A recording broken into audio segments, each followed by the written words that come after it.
What's up everyone? Here we are tinting a 2012 Toyota Tacoma. We're doing the rear half of this vehicle, tinting on top of factory with the 20%, which will take it down to roughly about 4 or 5%. So come along with me while I do it.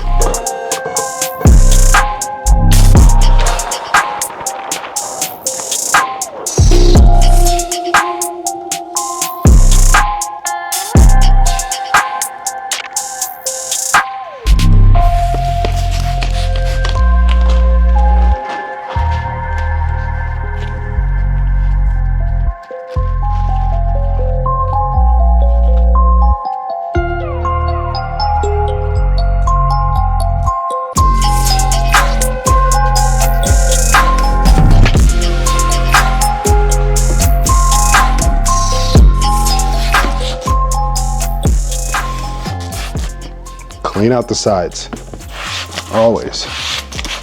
And if you can, and if you feel like you need to, clean up here as well. I like to wet the outside, then I'll clean this top edge. I know it has dirt on it, and I don't want that dirt to run down into the film once the backing sheet comes off, right? For the same reason, I'm spraying water also to peel this back. Get it nice and wet. The reason why I lick my fingers is so that I don't leave fingerprints. Now I'm gonna hold it kind of precariously like this. Hopefully your area has more space in it.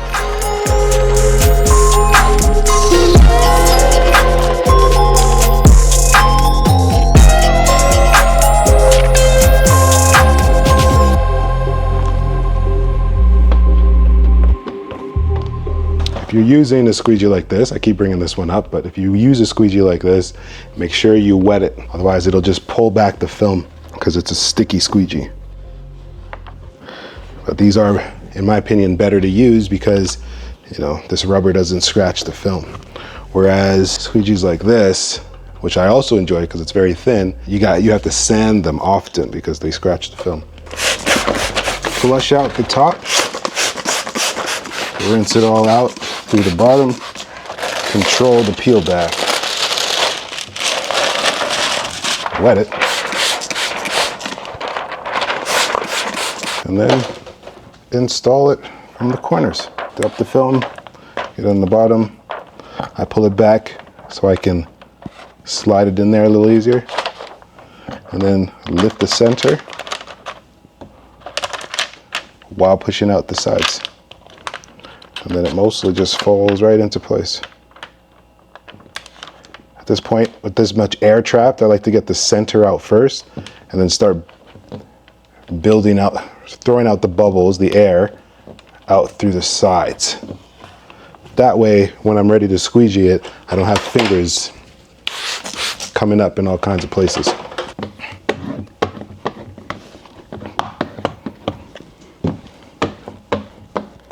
And that, my friends, is how you tint a window, a car window.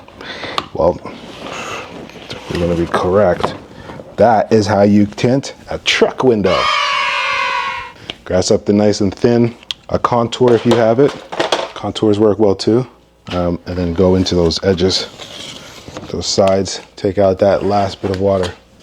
And what you'll want to do is double check your work. Now in this case it's a little difficult because it was factory tint. It makes my job look perfect, and obviously it's definitely not perfect. There is contamination, but even if there was no factory, the contamination would have been little.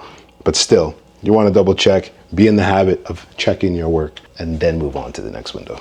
So there you have it, tinting a side window on a truck, which is no different than tinting the side window of an SUV or a sedan or a coupe. The only difference comes into the play of your frame, like the pillars. In your front windows, sometimes you can have really small A-pillars, and those windows are pretty difficult to tint. Anyways, that's how you tint a truck window. Now we put factory, 20 on factory, and if we look right through, it looks like a 5%. Because that 20 on 20 is roughly 4%.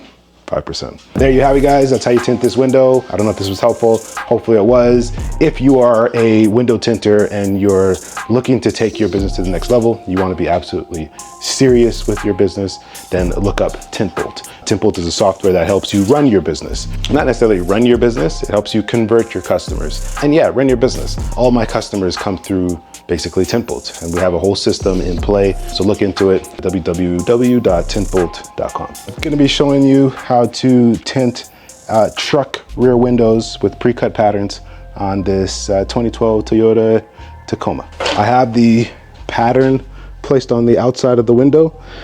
Does it need to be shrunk? I don't think it does. If it does, at the end of the day, we will end up doing it from the inside of the vehicle.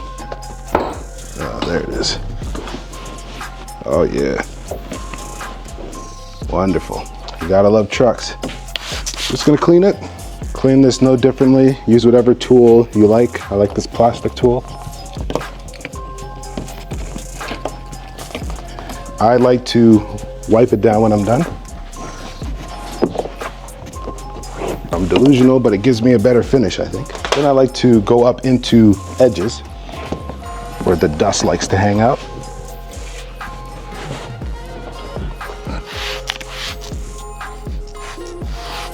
And then squeegee.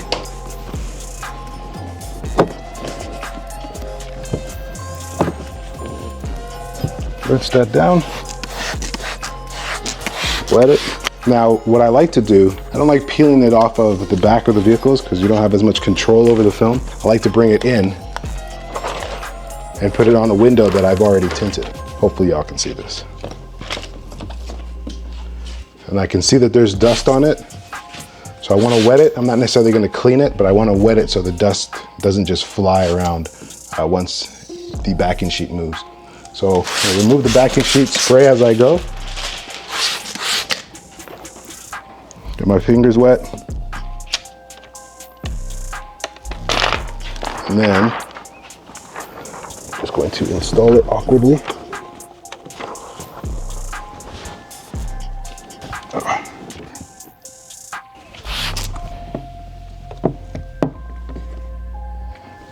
And so because this is a 2012, we can expect contamination. Even if we did everything we possibly could to avoid contamination, in a vehicle of this age, any movement I make on any of these things will kick up contamination. Any work done anywhere on this window will kick up contamination. Looking good. We're gonna continue with the center window. We can already see the areas that will have collected the most amount of contamination. Around this will have a decent amount of contamination that it's collected. Up in here, of course, and down at the bottom.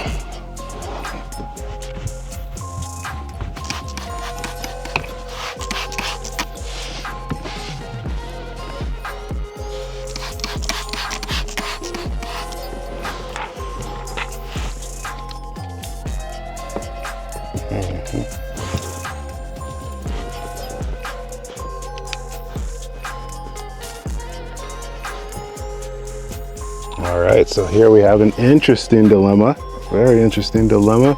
What we have here is a pattern that doesn't sit properly. So it could be the wrong one. And unfortunately, it's one of those situations you don't know if it's the wrong one until it's the wrong one.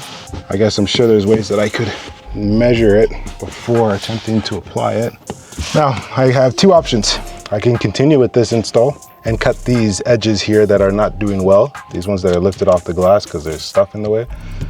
I can cut these off, or I can restart it. I'm going to restart it because I picked up way too much contamination for my liking, and then try to cut the right pattern.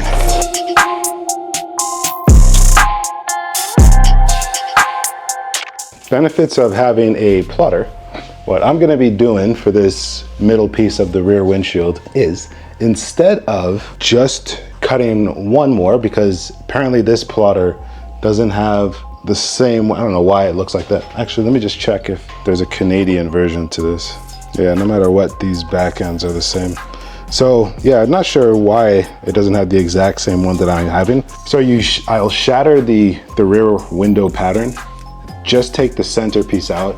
I'm gonna cut it twice, just because I know I'm gonna have to clean the edges by hand.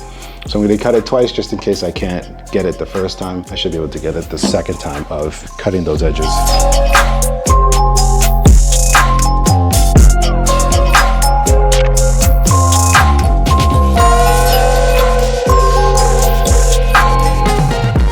So I don't know if that was recording or not. Hopefully it was, so you guys didn't miss that whole install of this more challenging slider window for the truck here. But yeah, it's installed now, nice and clean on this edging. Not sure if you can see that. Looks pretty good. This edge here needs to be cleaned up because the film is kind of hanging, so I'll clean that up. But yeah, this window is tinted. The other side here obviously is the exact same as this one here. So good luck.